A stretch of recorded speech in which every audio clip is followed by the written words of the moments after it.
Bonsoir à tous, bienvenue dans cette émission spéciale à l'occasion de la béatification dimanche de Pauline Jaricot. Alors cette lyonnaise laïque du 19e siècle, eh bien, elle va bouleverser l'Église de son époque. Elle va véritablement renouveler l'élan missionnaire à travers le monde.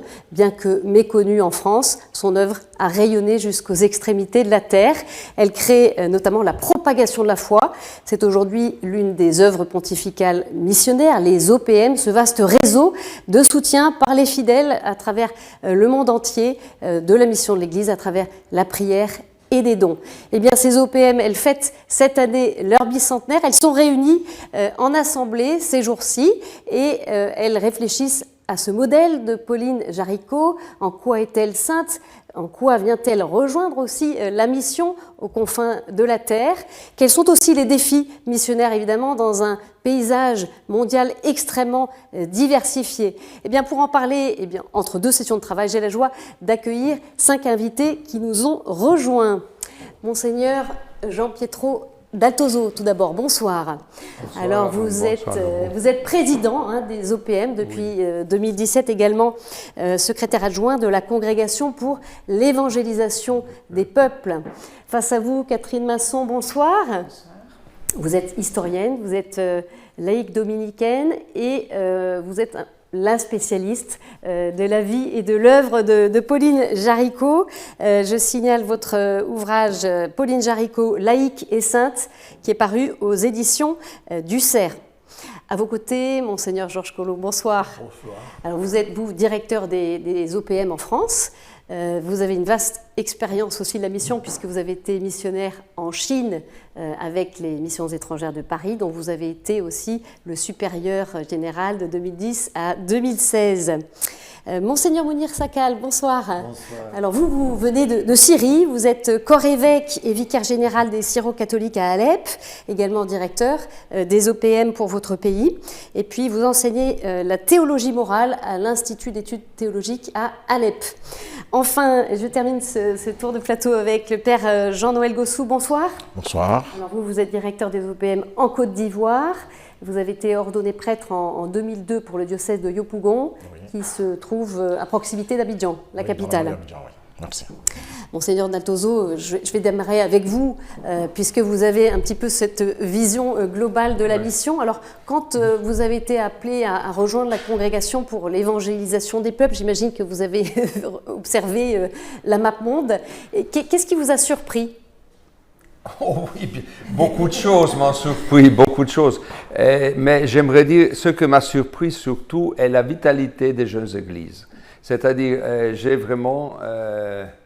suis vraiment content de travailler avec une partie de l'église, surtout que la congrégation s'occupe de plus que 1100 diocèses, surtout dans l'Afrique, dans l'Asie, une partie de l'Afrique, de l'Amérique du Sud, l'Océanie. Alors là, on voit vraiment une vitalité de la foi. Et ça, pour moi, est toujours une source de joie. C'est la première chose que j'aimerais dire.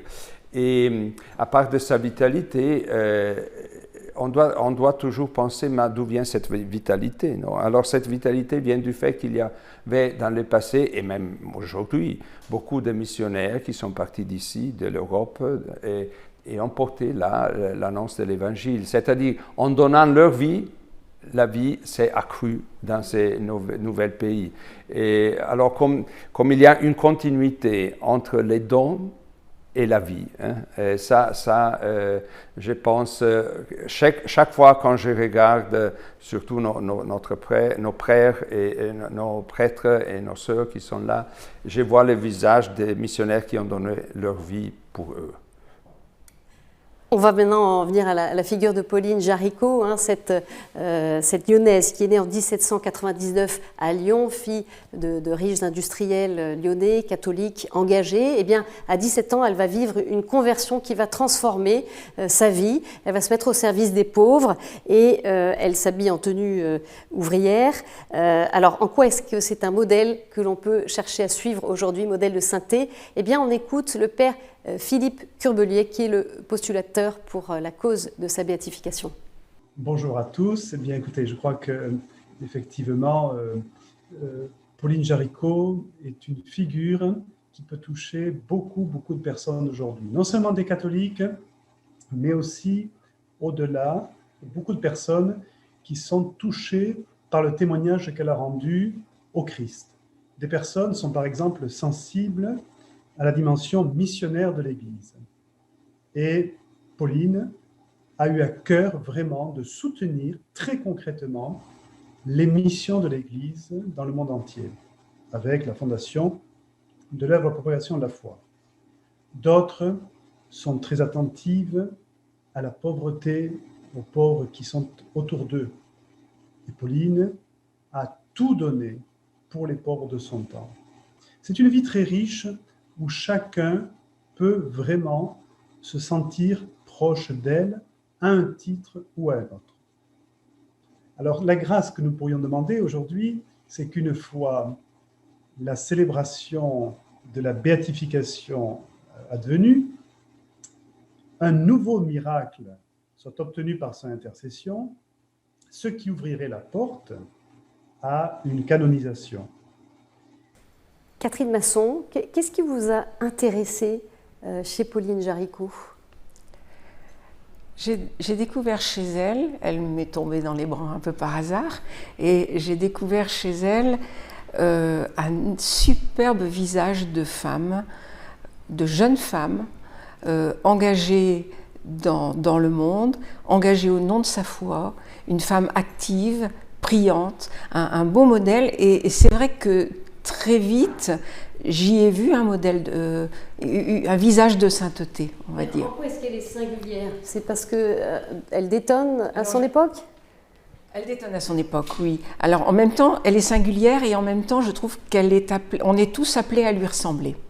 C'est-à-dire que c'est un visage de sainteté. Elle a eu une vie difficile, hein, il faut reconnaître. On n'est peut-être pas appelé à avoir autant de souffrances qu'elle, mais en même temps, on est tous appelés à fleurir là où on est planté. Et quelque part, Pauline, c'est ça. C'est une femme qui avait besoin de vivre dans le monde, le regard tout le temps tourné vers le Christ, dans une vie de prière intense et attentive à tous les besoins qu'elle rencontrait, à toutes les misères qu'elle rencontrait, et soucieuse d'y répondre. Donc très active et très priante. Et quelque part, je trouve que tous les chrétiens sont appelés à ça. Chacun avec son charisme, évidemment, on n'a pas tous le charisme de Pauline, mais elle... oui, on est appelé, je ne dis pas qu'on lui ressemble, mais qu'on est appelé à lui ressembler.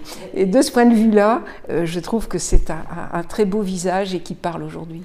Alors, vous évoquiez ses souffrances, hein, mais effectivement, Monseigneur Collomb, elle finit quand même sa vie ruinée, méprisée de tous. Qu'est-ce qui pourrait donner envie aujourd'hui aux catholiques de la suivre finalement ?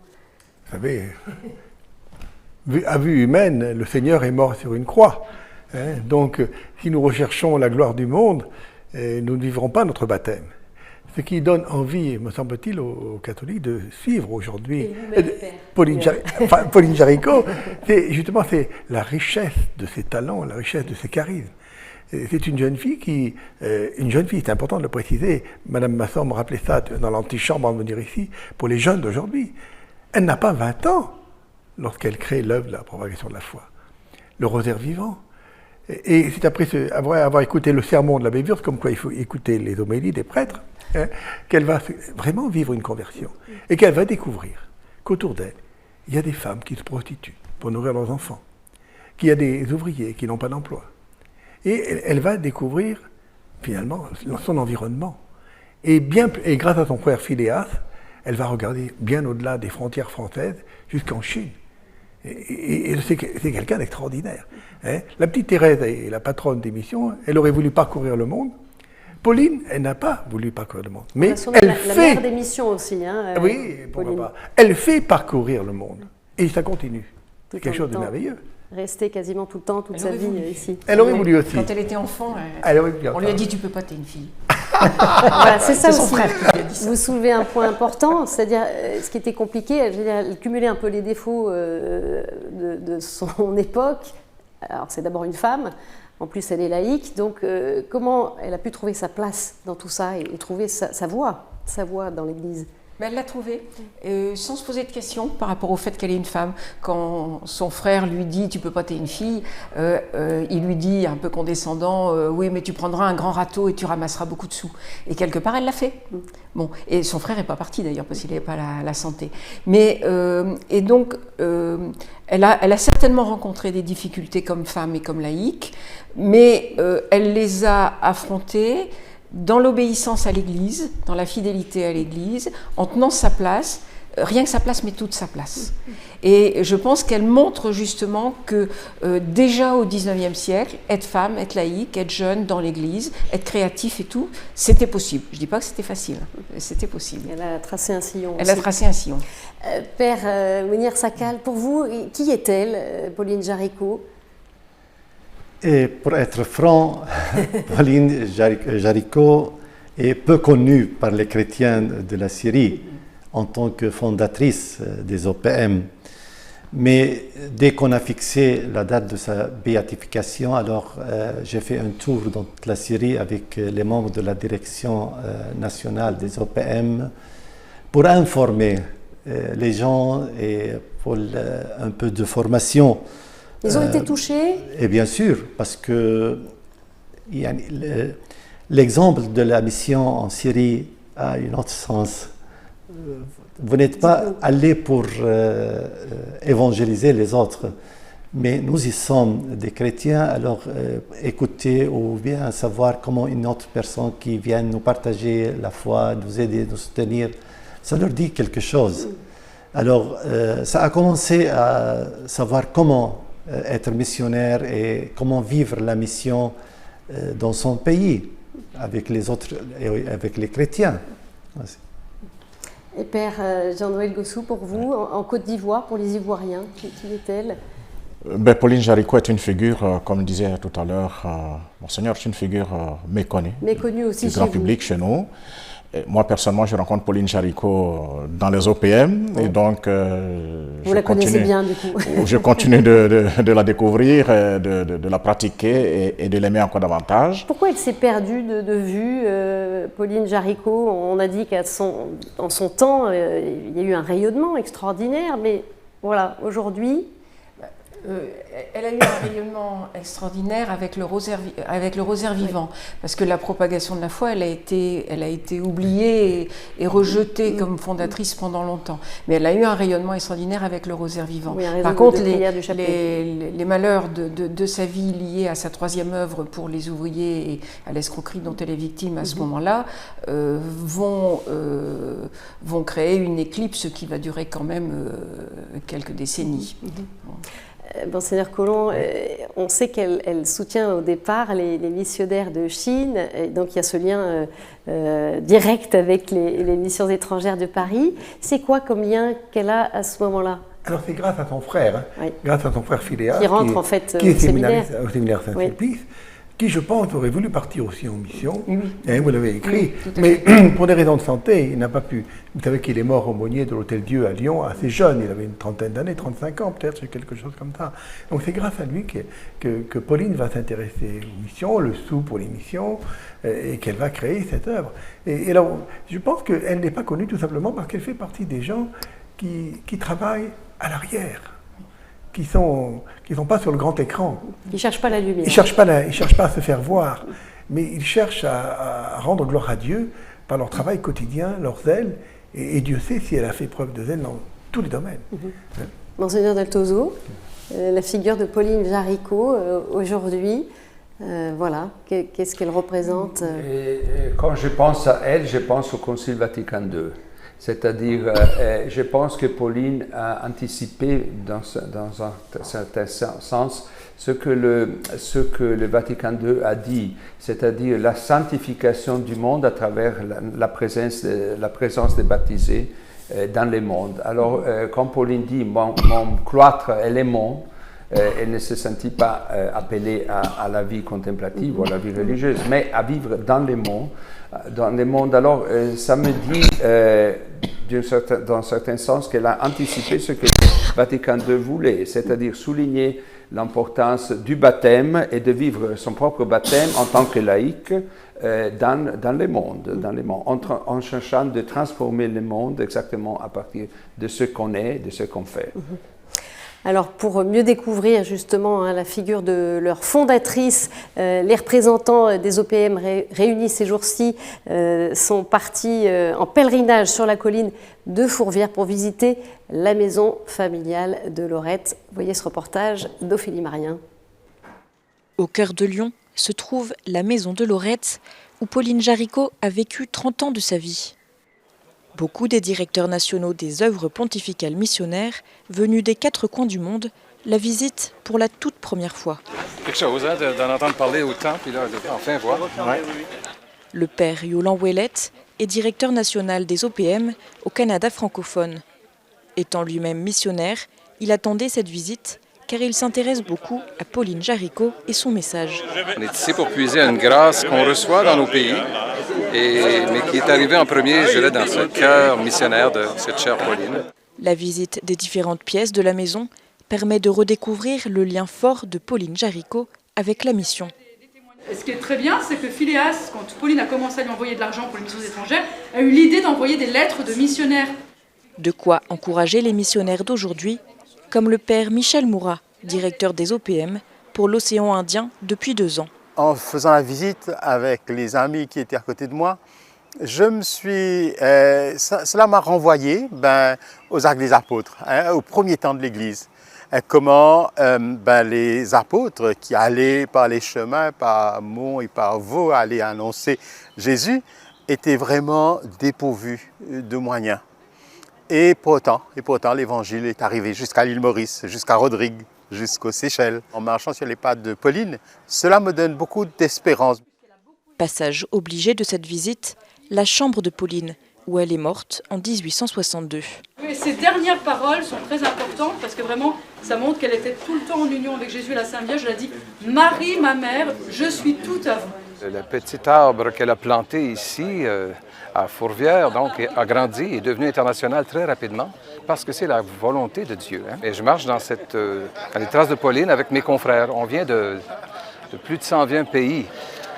On est partout au nom de Pauline Jaricot, dans l'esprit de Pauline Jaricot. Comme directeur national, quand je vais retourner dans mon pays, et je pars avec une grande motivation d'aider, de développer cet esprit missionnaire parmi les chrétiens. Pauline Jaricot, celle qu'on appelle la mère des missions, continue d'inspirer les missionnaires du monde entier, 160 ans après sa mort. Jean-Noël Gossou, vous avez suivi la visite hier? Oui, j'y étais avec tout le grand groupe de la famille des OPM. Qu'est-ce que vous avez ressenti? Nous avons ressenti cet élan à la mission et surtout nous avons retenu 2 choses. 2 choses qui s'égalent d'abord dans la jeunesse. La jeunesse d'abord de nos églises. La Côte d'Ivoire a 127 ans d'évangélisation. Nous avons été évangélisés en 1895, donc 127 ans. Et en plus, lorsque nous prenons la démographie de la Côte d'Ivoire, nous voyons que toute la base est faite de jeunes. Et donc tout à l'heure, Monseigneur Colombe et Mme Masson parlaient de la jeunesse de Pauline Jaricot. Et je pense que pour nous, le défi aujourd'hui, c'est de repartir avec toute cette jeunesse que nous avons et toute la vigueur, la vitalité de la jeunesse de notre Église pour avoir les mêmes pas que Pauline Jaricot. Monseigneur Sakal, vous aussi, vous avez suivi la visite? Oui, bien sûr. Qu'est-ce que vous avez ressenti en allant dans la maison, le cœur? Oui, ce qui m'a touché le plus, c'est la prière et le travail. Ce qui est important.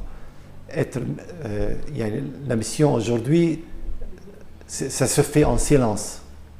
Mais avant de s'aller aux autres, il faut prier. Prier pour être un vrai témoignage par la vie et non pas seulement par le serment et ainsi aller au travail. Il faut travailler. Pourquoi vous dites la mission, ça se fait en silence? C'est-à-dire parce que c'est humble. On n'ira pas à la mission pour se voir et pour se parler, proclamer. mais c'est pour vivre la bonne nouvelle, pour vivre avec les autres, comment être aimable, comment être proche des autres. Alors ça se fait en silence, ça ne se fait pas en propaganda.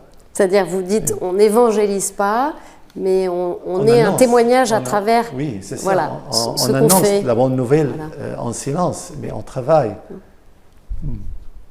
Monseigneur Del Tozo, le silence, c'est aussi ça, la mission.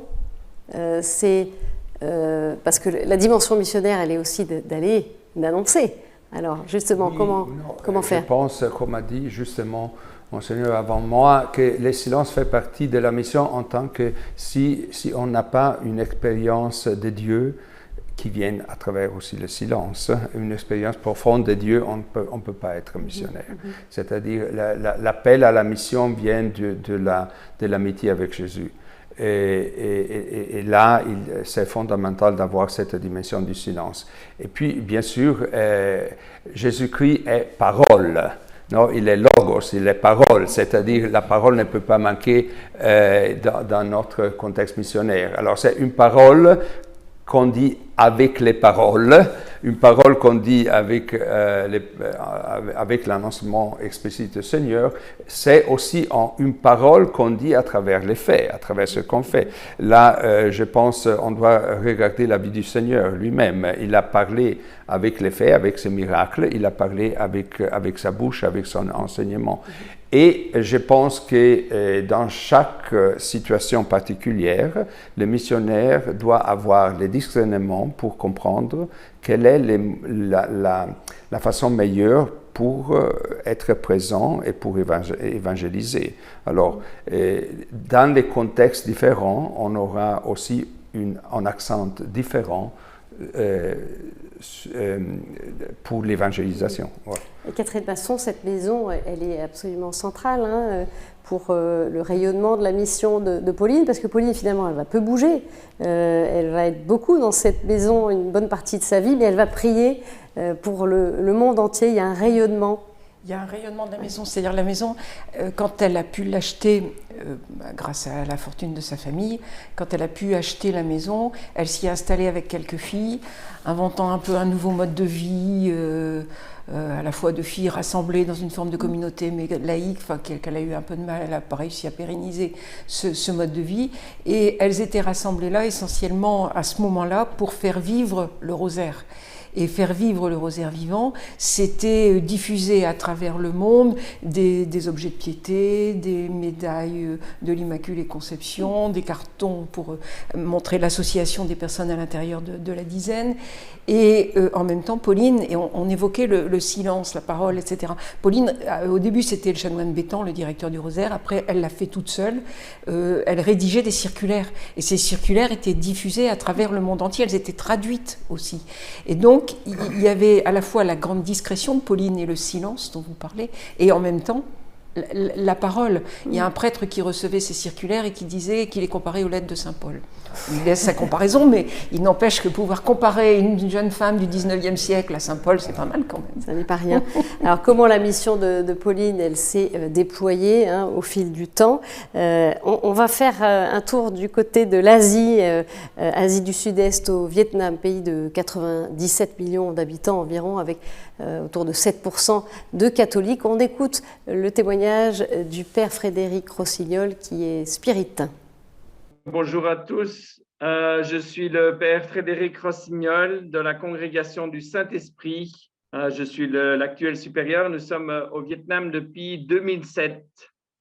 Nous travaillons surtout à la formation de jeunes vietnamiens qui veulent devenir missionnaires. Nous sommes arrivés dans une église qui a presque 500 ans d'histoire, qui est déjà bien établie. Mais comme toute église qui doit atteindre sa maturité, nous sommes venus pour encourager l'église locale à devenir missionnaire. Alors, ce qui caractérise la mission d'aujourd'hui, je dirais, c'est surtout l'humilité qui doit nous habiter, parce que nous ne sommes plus des missionnaires fondateurs d'église, mais nous arrivons dans une église bien structurée. l'Église vietnamienne devient de plus en plus missionnaire parce qu'elle a de plus en plus de prêtres, de religieuses, parfois de laïcs qui partent en mission. Mais c'est encore, ce sont encore les prémices. Et donc, il faut encourager, responsabiliser les évêques locaux et encourager les congrégations locales à s'ouvrir à la mission au loin. Je tourne naturellement vers vous pour l'Asie. C'est pas le monopole. Alors, on regarde le panorama. Bon, le Vietnam a une dynamique catholique intéressante, mais si on regarde l'échelon continental, finalement, les chrétiens sont très minoritaires aujourd'hui en Asie. Pourquoi est-ce que l'Évangile n'a pas plus pris là-bas? Oui, c'est une vraie question. Il y a, je pense, en moyenne 3% sur le continent asiatique, 3% de catholiques. Vietnam, beaucoup plus, 8%. La Corée du Sud, comparable. Le Timor oriental aussi. Mais dans les autres pays, l'Inde, par exemple, c'est assez fort. Au Kerala, plus de 50% de la population est catholique. Assez fort dans le sud, mais c'est très faible dans le nord et dans le nord-est. Alors pourquoi? Je ne pense pas qu'on puisse parler d'une imperméabilité des cultures asiatiques. Oui, le bouddhisme, hindouisme, l'islam également, l'Indonésie et la Malaisie sont les deux plus grands pays, les pays musulmans les plus grands du monde. Pour vous, c'est pas ça la question? Je pense que ça peut jouer, mais c'est pas uniquement ça. Ça ne peut pas s'expliquer uniquement par cela. Pourquoi en Corée du Sud avons-nous à peu près 9% ou 8 ou 9% de catholiques, et au Japon, mais si peu? Les cultures se ressemblent. Il y a une part de confucianisme, il y a le Shinto au Japon, il y a le bouddhisme, vous voyez, les cultures se ressemblent, il y a des phénomènes qui ne s'expliquent pas. Alors est-ce que le fait que, au Vietnam, la mission a commencé quand même dès le XVIIe siècle, les missions étrangères, les dominicains sont arrivés les premiers, et les pères des missions étrangères sont arrivés dès le début de la fondation de l'Institut, donc dès le XVIIe siècle. Donc la mission existe depuis longtemps. Alors je ne pense pas qu'il y ait une imperméabilité, mais il est évident qu'on l'observe aujourd'hui. Regardez les minorités chrétiennes qui sont au Cambodge ou qui sont en Thaïlande, ce ne sont pas des Thaïs, ce ne sont pas des bouddhistes. Ils appartiennent aux minorités, aux Karen par exemple, Kachin en Thaïlande. Et au Cambodge, la majorité des catholiques sont d'origine vietnamienne. Donc, voyez-vous, c'est une question on arrive dans un terreau qui est marqué quand même par le bouddhisme, et tandis que les minorités, elles, avec l'animisme qui les caractérise, sont attachées à la création, à une puissance créatrice. Ils ont la notion d'un être spirituel qui est un créateur, un Dieu qui est créateur. Et ça, à mon avis, ça change beaucoup de choses. Ça peut jouer beaucoup. Il faut dire aussi que les missionnaires, au cours des siècles précédents, ont beaucoup œuvré avec les minorités ethniques. La plupart des missionnaires ont écrit des dictionnaires, ont écrit des grammaires, ont donné de la dignité à ces minorités ethniques qui étaient méprisées. Bien souvent, en Chine par exemple, par la population dominante, les Han ne portaient pas beaucoup en estime les 54 minorités ethniques. Mais les missionnaires ont vécu avec eux, dans la brousse, dans les campagnes les plus reculées, et surtout leur ont donné une langue écrite. Et on les ont mis en valeur. Je pense que c'est important. Le Seigneur, dans l'Évangile, il n'est pas entouré des puissants, il est entouré des plus petits. Il leur donne la dignité. Voyez ? Père Jean-Noël Gossou, alors vous le disiez, votre église elle est plus jeune, 127 ans. 127 ans. Justement, comment elle s'est déployée, si vous pouvez nous faire un petit aperçu depuis ses débuts? On a eu plusieurs tentatives d'évangélisation en Côte d'Ivoire qui ont échoué à cause de la fièvre jaune, et beaucoup de missionnaires y sont morts. Et finalement, c'est en 1895 que la Société des missions africaines, SMA, arrive à s'implanter malgré toutes les difficultés, donc partant du sud et traversant tout le pays jusqu'au nord. Et donc, cette évangélisation s'est déployée du sud au nord, et aujourd'hui, elle s'est implantée jusqu'à ce que nous ayons, je dirais pour 3600 mètres carrés, nous ayons 15 diocèses, et avec plusieurs paroisses et de nombreux prêtres. Même si encore aujourd'hui on peut parler d'insuffisance de pasteurs au niveau des prêtres. C'est surtout actuellement une église qui s'est inculturée avec des prêtres, des religieuses qui sont ivoiriens. Oui, oui. Je dirais à 99% des prêtres qui sont ivoiriens. Des religieux, ça a bien pris, hein, ça a bien... Oui, oui, effectivement, ça a bien pris, ça a bien germé. Il faut continuer encore les efforts avec la vitalité de la jeunesse que nous avons, c'est-à-dire la vitalité de cette jeunesse, de cette église qui est encore très jeune, 125 ans par rapport à ceux qui sont déjà millénaires. Et en plus, comme je vous parlais de la démographie, de cette population qui est assez jeune. Et donc, il faut partir de cette vitalité de sa jeunesse pour porter encore l'avant la mission qui nous est donnée. Mais avec assez de prêtres, en plus de ces prêtres, nous avons le défi de faire une pastorale de proximité. Parce qu'aujourd'hui, nous avons beaucoup de paroisses, par exemple, qui ont des communautés villageoises satellites et qui semblent être des diocèses. Vous avez une paroisse, par exemple, qui a peut-être 42 villages qui lui tournent autour, où le prêtre ne peut y aller qu'une seule fois chaque 6 mois. Et donc, ceux qui assurent dans ces villages sont ce qu'on appelle les catéchistes. Aujourd'hui, il faut leur donner les moyens, il faut les former, il faut leur donner la possibilité également de porter l'évangile à leurs frères, de le comprendre et de le porter. Et c'est ce que, au niveau des OPM, nous tentons de faire en donnant les moyens pour la formation des catéchistes. On va y revenir. Vous évoquiez, Père, justement, des églises parfois millénaires. Je me tourne vers vous, alors, Monseigneur Sakal.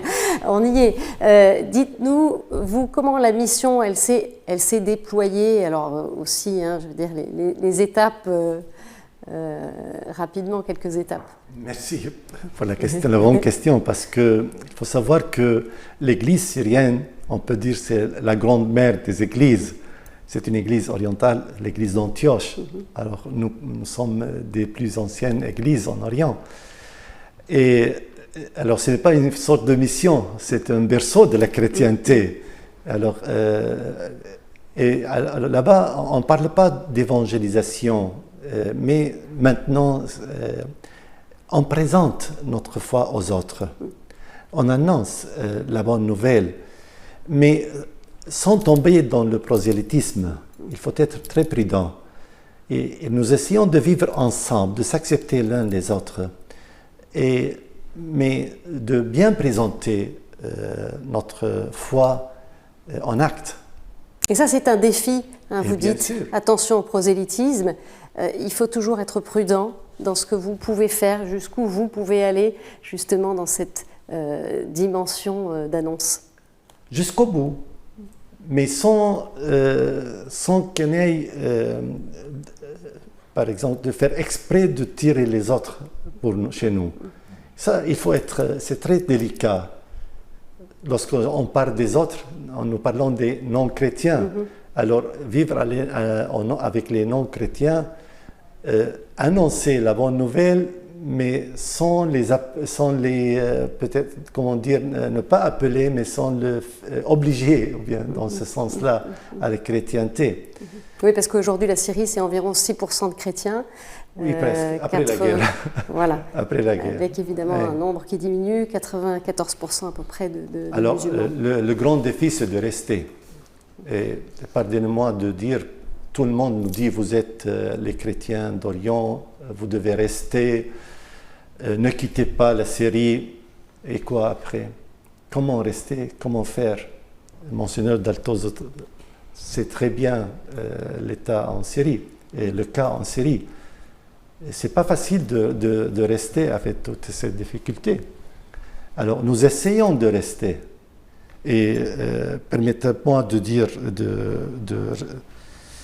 cette phrase de sa sainteté, regarder l'avenir à partir des racines. C'est bien, mais de quelles racines parlions-nous? Si le Proche-Orient ou bien les églises orientales sont les racines de l'Église, alors que viendra si les racines sèchent? Monseigneur Daltozo, voilà, quand vous écoutez ce que nous dit Monseigneur Sakal, hein, évidemment, ces racines qui pourraient sécher un jour, qu'est-ce que ça vous évoque? C'est une préoccupation, j'imagine, pour vous aussi. Alors pour moi, c'est vraiment une préoccupation maintenant plutôt personnelle, parce que mon ministère est plutôt, maintenant, en tant que secrétaire adjoint de la propagande FIDE, est plutôt pour les territoires de mission, hein, et en tant que président des œuvres pontificales pour toute l'Église. Nous avons autour de 125 directions nationales. Alors, mon travail est d'animer et d'être proche à toute cette direction nationale. Avec des réalités extrêmement diverses. Avec et des réalités qui sont complètement différentes. Si vous pensez, notre directeur de la Syrie a une certaine réalité très, très petite, très aussi faible et en danger. Et vous devez y être attentif à toutes ces réalités-là. Et d'autres façons, nous avons une direction française qui est une direction qui est la plus ancienne, alors avec une grande tradition. Nous avons par exemple nos directions dans l'Afrique qui sont en train maintenant de faire un grand travail. Si vous pensez, pour moi c'est un des signes qui est plus forte vraiment, que dans les OPM, même les pays les plus petits contribuent au Fonds de solidarité internationale. C'est-à-dire nos pays africains, par exemple, ou même la Syrie, contribuent pour le bien de toute l'Église et de toute la mission. Là, il y a un signe très fort que tous peuvent participer à l'œuvre missionnaire de l'Église. Et à travers les OPM, ils peuvent le faire. Alors justement, on évoque ces défis, on y est, ça y est, on va s'intéresser à ce qui se passe. Alors toujours là sur le continent africain, on part en République démocratique du Congo, hein, cet immense pays d'Afrique centrale majoritairement chrétien, compte environ 40% de catholiques. Alors les vocations, eh bien, elles sont nombreuses, mais l'Église du Congo, elle se heurte aussi à un manque de moyens, comme va nous l'expliquer Alain Botingo, qui est le secrétaire des OPM en RDC. Il y a beaucoup de défis en ce qui concerne la formation des futurs prêtres dans notre pays. En ce qui concerne les défis financiers, vous savez que les subsides venant de Rome diminuent chaque année. Alors les séminaires de notre pays ont du mal à fonctionner. Et parfois, on abrège l'année, on coupe avant parce qu'il faut renvoyer les séminaristes en étant incapable de les nourrir. On ne sait pas assurer leur formation en termes de fournitures académiques. On ne sait pas rémunérer les formateurs, d'où il faut tout arrêter, on ne sait pas bien les nourrir. Le deuxième défi, c'est les défis logistiques. Les séminaires ne peuvent pas être en mesure de recevoir, par exemple, 200 vocations qui arrivent. On doit parfois renvoyer d'autres ou leur demander d'attendre. On ne sait pas les loger tous. Il y a des difficultés déjà avec l'eau, l'électricité. Il y a des difficultés avec les matériels, les nouvelles technologies de l'information et de la communication. Les séminaristes doivent pouvoir mener des recherches par rapport à l'évolution de la science. Mais il n'y a pas d'ordinateur toujours, pas d'internet, pas de courant pour naviguer, pour faire des recherches en ligne. Donc c'est des difficultés logistiques énormes. N'ayant pas de moyens, ça constitue des difficultés du point de vue pastoral, parce qu'ils doivent prier. Donc voilà, quand vous n'avez pas de bréviaire, comment vous allez tenir un office du soir, une office du soir? Monseigneur Daltozo, c'est la liste des doléances, là, quand on entend. Monsieur Botingo, non, mais quand vous êtes face à ce genre d'écho, de témoignages, qu'est-ce que vous dites? Qu'est-ce que vous faites? La première chose que je dois dire, bien, il y aura beaucoup de choses à dire, mais la première chose que je dois dire, je dois remercier le Seigneur, parce que à travers, et bien sûr, je dois remercier beaucoup de bienfaiteurs, entre autres ici en France, je veux vraiment remercier, parce que à travers l'œuvre de Saint-Pierre apôtre, qui est la troisième des 4 œuvres pontificales, nous pouvons soutenir 75 000 séminaristes par le monde. Alors, il y a une apportation réelle par les OPM pour la formation du futur de l'Église. Et j'ai dit encore, pardonnez-moi, comme je suis en France, beaucoup de ces séminaristes seront prêtres et beaucoup d'entre eux viennent ici en France. Oui, bien sûr. Et alors, c'est-à-dire, ce qu'on donne pour eux maintenant, ça revient dans le futur pour l'Europe. Bien sûr, on devient terre de mission. Mais alors, quand on écoute ce témoignage, témoignage, c'est quand même assez fort, pardonnez-moi, mais certains séminaristes qui se voient fermer la porte, certains qui interrompent leur cursus parce qu'ils n'ont pas de quoi être nourris. Qu'est-ce que vous faites face à ça et comment vous faites vos arbitrages aussi? Oui, non, alors bien sûr, pour nous c'est difficile de couvrir toutes les dépenses de tous les séminaires. Alors ce qu'on a décidé est d'avoir une somme pour chaque séminariste dans toutes les parties du monde, dans toutes les parties du monde de propaganda fide. Mais qui est lié, qui est proportionnel aux besoins des pays? Qui est proportionnel aux besoins parce que c'est comme ça. Il y a des pays dans l'Afrique qui sont plus développés ou n'ont pas telle nécessité, qui ont d'autres, comme nous avons entendu maintenant là. Oui. Mais bien sûr, pour nous, c'est le défi continu de pouvoir trouver des bienfaiteurs et de pouvoir continuer cette œuvre de formation des séminaires. Parce que, je répète, le problème est le futur de l'Église. Là passe le futur de l'Église. Oui, et pour nous est vraiment important de trouver les sources pour continuer notre tâche de formation des prêtres. Père Jean-Noël Gossou, justement, quand vous entendez ce témoignage, une réaction, est-ce que ça fait écho aussi à une réalité chez vous? Ben oui, bien évidemment, ça fait écho parce que nous avons, je dirais, pratiquement la même réalité. Alors, lorsque vous voyez plus de 1000 jeunes garçons qui frappent à la porte des séminaires et qui, par la suite, doivent ne pas pouvoir rentrer parce qu'il n'y a pas de moyens, parce qu'il n'y a pas de place. Alors, moi, je vous donne un exemple. Lorsque je devais rentrer au séminaire, nous étions pratiquement presque 1000 à frapper la porte. Et la disponibilité qu'il y avait, c'était 70. Alors, comment s'est fait le choix? Ben, le choix se fait par un test, qu'on pourrait appeler peut-être un concours aussi, si vous voulez, un test en philosophie. Et donc, on prend les meilleurs 70 à l'époque. On prend les meilleurs 70 qui rentraient et les autres devraient attendre encore une autre année pour repasser le test. Et encore, aujourd'hui, c'est la même réalité. Il y a plusieurs qui frappent à la porte, mais par manque de moyens logistiques et autres, voilà, ils devront attendre et puis réessayer encore les autres fois. Donc, ce qui a amené, par exemple, la conférence épiscopale à demander une contribution, une légère contribution des parents. Nous, quand on rentrait, on ne payait rien. On ne payait pas un seul centime. Maintenant, nos frères qui viennent après nous doivent pouvoir contribuer à hauteur de 100 000 francs CFA chacun dans les séminaires afin de pouvoir tenir. Pour ce qui est plutôt, j'allais dire, positif, que les églises aussi essayent de trouver des moyens propres aussi, pas simplement être dépendants du système universel. Il faut pouvoir trouver des initiatives, être aussi assez inventif, assez créatif, pour trouver les moyens afin de former ces jeunes qui voudraient devenir prêtres.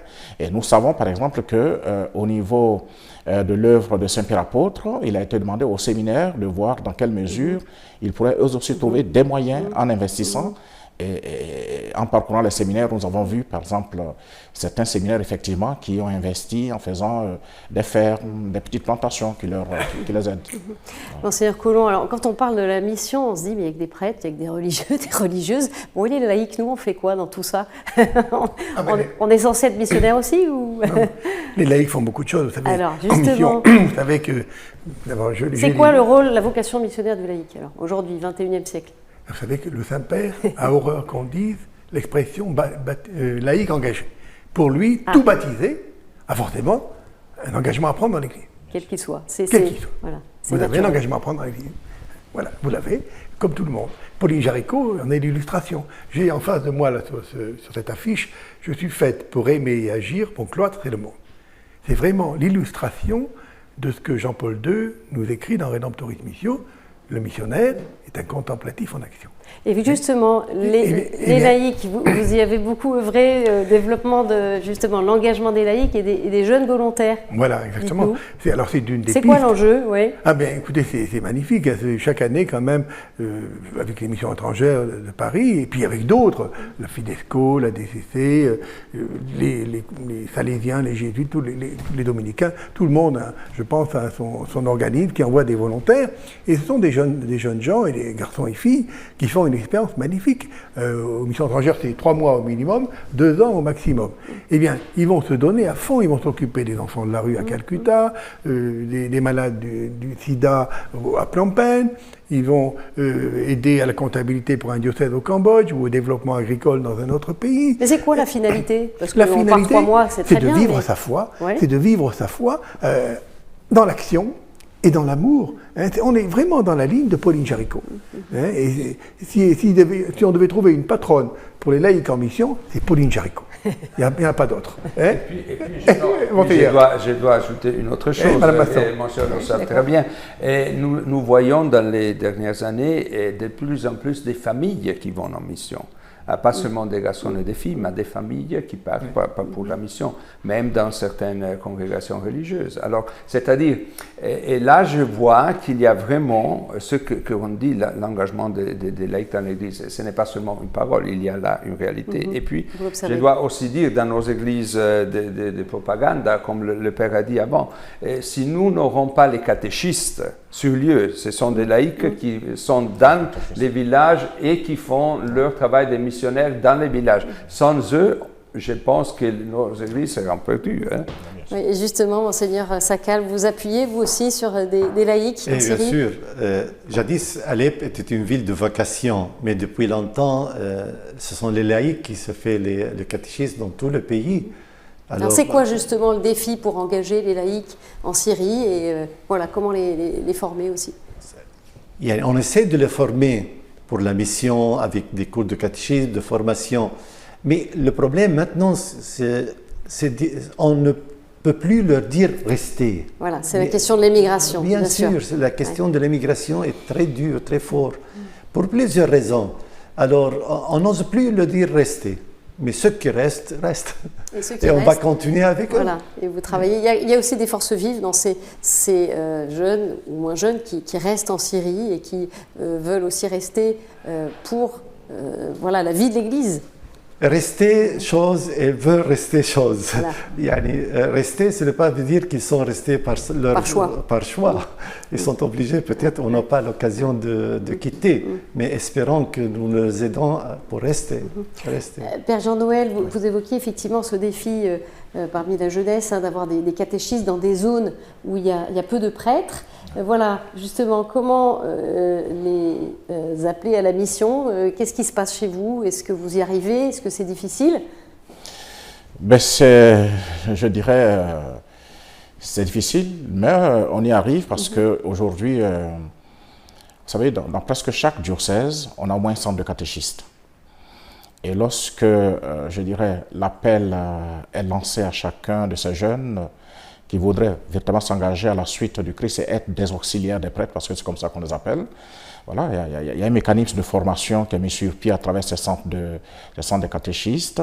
Est-ce que c'est une difficulté aussi, Père, dans ce panorama, cette géographie de votre pays, le Nord, où il y a une population musulmane assez importante, donc moins de paroisses présentes. Le défi de l'annonce, il se pose chez vous, le défi de l'évangélisation? Oui, le défi de l'annonce, au niveau du Nord, il se pose. Il se pose parce que, comme vous l'avez dit tout à l'heure, le Nord est, je dirais, majoritairement musulman. Et donc, les paroisses y sont. Les diocèses y sont implantés. Nous avons 3 grands diocèses dans le Nord qui sont. Mais le défi y est parce que le pourcentage de chrétiens dans cette partie de notre pays est assez bas. Et donc, il faut faire en sorte que nous ayons une présence. Et les villages, là où encore nous avons des animistes, il faut pouvoir effectivement susciter des hommes et des femmes qui s'intéressent à la vie de l'Église et qui puissent tenir des communautés chrétiennes pour l'évangélisation. Vous y parvenez? Oui, plus ou moins, je dirais. Plus ou moins, c'est pas aussi facile que ça, mais avec la grâce de Dieu, je pense que petitement, on y arrive. On y arrive parce que même dans le Nord, nous avons aussi des catéchistes.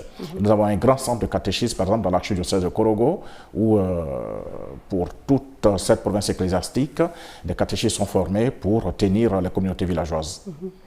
brièvement, Monseigneur Collomb, on arrive un peu au bout de l'émission, mais il y a aussi effectivement la question de l'annonce, hein, selon là où on se trouve. Alors là, c'était avec une majorité au nord musulmane, vous l'Asie, la Chine en milieu bouddhiste. Et La Rochelle aussi. Hein. Et voilà, et alors là mais La Rochelle, c'est encore autre chose, mais c'est compliqué. Est-ce qu'on prend des risques en parlant du Christ? Est-ce qu'on peut parler ou est-ce que... Voilà. L'évangile dérange. L'évangile a toujours dérangé les tyrans. Donc ça, c'est un des volets de la mission qui est moins évident d'un pays à C'est ça qui est l'autre, hein. passionnant. C'est ce qui fait que des jeunes s'engagent. J'observais quand j'étais en mission étrangère pour le volontariat, lorsqu'on proposait à un jeune de partir au Japon, alors qu'après le Japon, vous savez, après la guerre, pardon, de la Deuxième Guerre mondiale, le Japon motivait beaucoup. Tout le monde voulait partir au Japon. Beaucoup de gens voulaient partir en mission au Japon. Mais il y a 5-6 ans, le Japon a la réputation d'être un pays riche, donc ça n'intéresse pas. Alors qu'il y a de grands défis missionnaires au Japon. Il faut aller, les MEP envoient au Japon. Mais lorsqu'on lui disait, tu vas au Cambodge, tu vas en Inde, il était heureux comme tout. Plus dans des Ils zones recherchent la difficulté. Et pour eux, la difficulté, la pauvreté est identifiée à la difficulté. Le manque de liberté publique est identifié à la difficulté. L'évangile dérange. Et c'est très intéressant de voir que s'il y a des chrétiens en Asie, vous en parlez tout à l'heure, qui se convertissent, qui s'intéressent à l'évangile, c'est parce que pour eux, l'évangile est un chemin de libération. C'est évident. Pour nous apprenons à l'école en France que ce sont les Lumières qui nous ont apporté les changements nouveaux. Mais pour eux, ils découvrent que c'est l'évangile. Et ils sont très attachés à ça. En Chine, nous avons les chrétiens culturels. Pas forcément des gens baptisés, mais des gens qui lisent l'évangile. Un jour, j'espère qu'ils rejoindront l'Église catholique. Mais ils sont nombreux, ceux qui s'intéressent en Chine à l'évangile, parce qu'ils y voient un chemin de liberté personnelle. Alors, la vraie liberté. On arrive à la fin de cette émission, cette vraie liberté. Je termine avec vous, Catherine Masson. Finalement, la boucle est bouclée. La liberté, c'est aussi la liberté qu'a trouvée Pauline Jaricot, qui a vécu pleinement en Dieu, et donc cet évangile qui est source de liberté. Je crois justement que c'était une femme libre, très libre, et libre d'annoncer l'évangile, parce qu'en fait, elle n'avait que ça comme désir, d'annoncer l'évangile. Le regard tourné vers le Christ, avec Marie, on n'en a pas beaucoup parlé aujourd'hui, mais c'était quand même, il faut toujours le rappeler que pour elle, la prière du rosaire était absolument essentielle et ça lui permettait de vivre dans le cœur de Jésus et de Marie unis, dans la méditation des mystères, et cela accessible à tous. Ce qui m'a frappé aussi dans ce que j'ai entendu là, depuis tout à l'heure, et qui correspond à Pauline, c'est la simple... on dit c'est difficile, et on se heurte à des tas de difficultés, et de fait on les a, et Pauline les avait, et en même temps, son message était simple et accessible à tous et permettre à chacun de faire ce qu'il peut là où il peut. Et ça, c'était vraiment... c'est ce qu'elle a commencé dans son quartier, il n'y avait pas besoin de partir au bout du monde, et en pensant à la Chine. Et donc ça l'a amené avec les filles de son quartier au bout du monde. Avec la liberté d'action. Avec la liberté. Là où on est. Merci à tous les 5. Voilà, on arrive à la fin de cette émission. Évidemment, on aurait voulu continuer. Ça passe vite. Alors, vous allez évidemment rester avec nous ce week-end, puisqu'il y aura la béatification de Pauline Jaricot que Cathéo va vous faire évidemment vivre. Ce sera dimanche à 15h. Merci à tous les 5 de nous avoir rejoints. Très belle soirée à tous. Vous pouvez retrouver cette émission sur notre site et nos réseaux sociaux. Au revoir.